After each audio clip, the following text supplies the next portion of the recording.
can also result in them feeling and developing a certain level of manipulative tactics as well. So sometimes, without realizing, they tend to have certain senses of coping mechanisms which actually can be super toxic, and they don't realize that it is toxic because of the fact that they believe that this is the right way to go, because they haven't been addressed and approached the right way when they were kids, because part and parcel of childhood is, despite the circumstance they go through, is to be given the framework that they have a safe haven to run into despite whatever circumstance that occurs. And it's important as parents to understand that sexual abuse, no matter what sort of sexual abuse it has occurred, despite it being assault, rape, or even just mild abuse that you might think is not a big deal, unfortunately, whether you like it or not, it is a very big deal, and it can take a huge toll on your children if you are not resilient enough to pay attention to your child,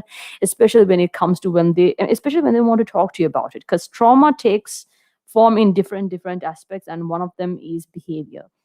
So if your child is bullying others, it can be partially the reason as well. So you got to be careful about how you approach your children as well, and just to keep constantly reminding you to educate yourself about to educate yourself about sexual abuse, and what happens and how it affects a child, and what you can do to keep it at bay, and to always respect your child's comfort level with touching, hugging, and kisses. So some children don't like it at all. Some children prefer it. It's just a matter of figuring out like that. There are certain boundaries children are comfortable with, and forcing when a certain adult forces something on them, it's important for parents to ensure that such behavior is not implemented at all. And if someone's trying to coerce it, they should be backed out immediately, because at the end of the day, you're trying to protect your child, not risk your child out in the open to things that they don't want to be part of.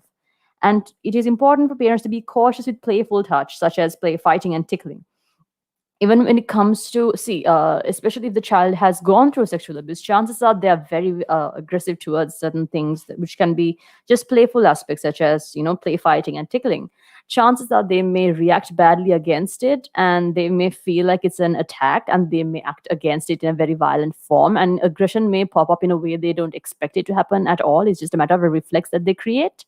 But it's important for you to understand that, again, boundaries are important when it comes to, especially to a child who has gone through sexual abuse, because they already have their personal space invaded and sort of, well, overwhelmed and taken away by someone else who, well, wanted to get a temporary benefit out of a child who had nothing to do with anything. And frankly, I mean, as much as it sounds ridiculous to most of us, it actually is the truth of the world. And especially during the COVID, the numbers increased crazily. And it's a matter of understanding that domestic abuse doesn't just stick to the matter of hitting and torturing someone. It also relates to abusing kids and giving them something that they shouldn't be given at a very young age. And I mean, in a coerced manner is never, I mean, especially without consent, it's never all right. Yeah.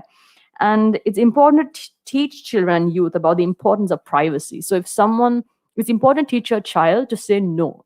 It's important for you to teach your child to have something called privacy in their life. So a no is a no. Consent is crucial. So if someone tries to overwhelm them saying that, okay, you know what, no, you got to do this, no, you have to teach your child that consent is crucial, and that also it's okay to have privacy when it comes to certain circumstances, that if you don't want to be around certain people, that's okay, that's all right. I mean, if you feel uncomfortable around certain people because you feel like they are a threat, keep them away from them.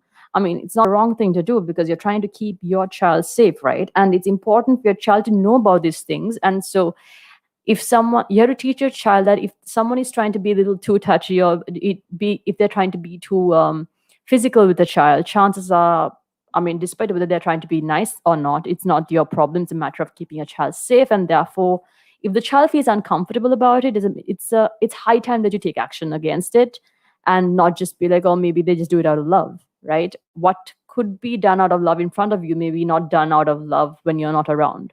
So you got to be careful about that. And also keep adult sexuality private, because adult caretakers need to pay special attention to intimacy and sexuality when young children with a history of sexual abuse are around, because since they already have been open to sexual abuse and sexual activity at a very young age, chances are to be constantly being open to that kind of a sector encourages them to be part of certain things that they wish to not be part of, and this creates certain needs for them at a very young age that they do not require to have, and which results in increased sexual libido and them having aggressive behavior towards things when they don't get it, and then they are unable to deal with rejection, etc., etc. So there's so much to talk about. Essentially, I think as parents need to educate themselves, be there for children, understand privacy, teach them about consent and safety as well. So we'll stay tuned on more of these topics coming up. This is Olivia from Kaleidoscope.